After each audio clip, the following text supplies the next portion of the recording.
Hi, welcome to Face. I'm Jose Bowen. I'm really sad that I can't be there today. It's the first time I've missed a class almost in 30 years, but it's my fault. I made a mistake. I agreed to speak at a university at a conference on what I thought was a Thursday, and no, it's actually a Wednesday, and I wrote the date down wrong on my calendar. I guess the lesson here is one of integrity, that when you say you're going to do something, when you say you're going to do a gig, your word is everything. So I said I would do it, so I'm at Texas A&M today. My apologies.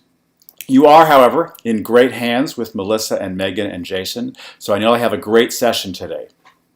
So briefly, FACE was designed to help you understand what it means to be an artist, but really that's an internal journey. For everybody, it's a little different. So creative process, you'll have your own creative processes, and hopefully by learning about other people's processes and sharing something, you'll get some new ideas. Creative lives, there is no one way to be an artist. There are lots of ways to do this. Remember, our goal at Meadows is for all of you to be able to work as an artist when you graduate.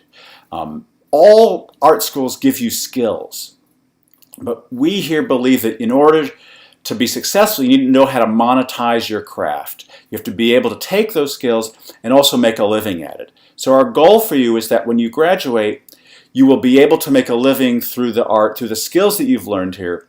So some of that's going to be entrepreneurship, and we'll talk about some of that, and we're going to do taxes later in the semester, yay. But it also means that you're self-aware, that you're thinking about what are the things I need to do to be successful. And that includes making great art. That absolutely is where it starts. But that's not enough. You're going to have to think about, what is my unique place in the art world? What do I do that nobody else does? And that's where this internal bit comes in. So next week we'll talk about your artistic sweet spot. And that's also a question of finding your personal sweet spot. How do you work? Do you like to work with others? Do you like to work alone? Do you work in the morning, in the afternoon? What are your practice routines? What do you personally and individually bring to your art form that nobody else brings? That's absolutely critical. This is a very, very competitive business. There are lots of other people out there who have amazing skills. So finding out what you do that's unique, finding out what makes you happy, and again, it turns out those things are related, that the happiest and most creative people and the most successful artists also understand themselves. They understand when they're most productive and how they create. They're able to do something that's called integrating your abilities. So if you can integrate your abilities, and it's not just take your amazing artistic talent, but also figure out, how do I convince people that I'm unique? Where are the areas where I will get the most traction? How do I like to work? It's a vast array of types of things. But the goal is that not just practice harder, but to practice better. Not just to produce more work, but to produce more work that will make you happy, more works that other people will buy. We sometimes talk about this as finding your calling, finding your voice. And we sometimes think of this as being just artistic, that it's only about, finding your artistic voice. Which is the right range for you to sing in, or what kinds of roles do you do? But it's also, what kind of people do you want to work with? What kind of theater do you want to work in? Do you want to work with children? Do you want to work on Broadway? Do you like the pressure and the stress of that life? Do you want to have a family? All of those things are connected.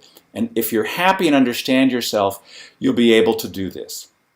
So the next exercise you're going to do is about thinking about what are the skills that an artist needs. And some of this is general, but some of it is also personal. So think about yourself. You have 4 years here to think about, what skills do I need to acquire? What behaviors and habits might I need to change or grow? What experiences do I want to have? Everything that you experience as an artist will change your art because it will change you. Now, we say in music, you are what you hear, in visual, you are what you see. So going to exhibitions, going to concerts is going to be one way of getting that. But it's also the other classes you take. A class in human rights may make you think differently about the world and about what you want your art to do. So think broadly about your time here at SMU and at Meadows. And this class is designed to help you think through some of those choices. I always begin by telling students the worst choice I ever made. So I was your age, I was an undergraduate, and Duke Ellington and Ella Fitzgerald were coming to the campus to do a concert. But I had a midterm the next day. And yes, I actually did this. I said, they'll be back. I'll have another opportunity to do that. I really have to do well on this midterm tomorrow. I need to study tonight. And I missed it. I did not go see Duke Ellington and Ella Fitzgerald in their last concert tour together, and it was on campus. So you're going to have opportunities this semester and this year to do things. Some of them will be obvious, like going to Duke Ellington and Ella Fitzgerald, and some of them will not be obvious. Going to a school to visit a teaching artist, or going to a concert that's not really about art or really about dance. The Scrap Arts Music we'll go to this fall. But it's a little about all of those things. But you will learn from each other. You will learn from those crazy experiences. And so, welcome to Meadows. Have a great time today, and I will see you next week. Thanks very much.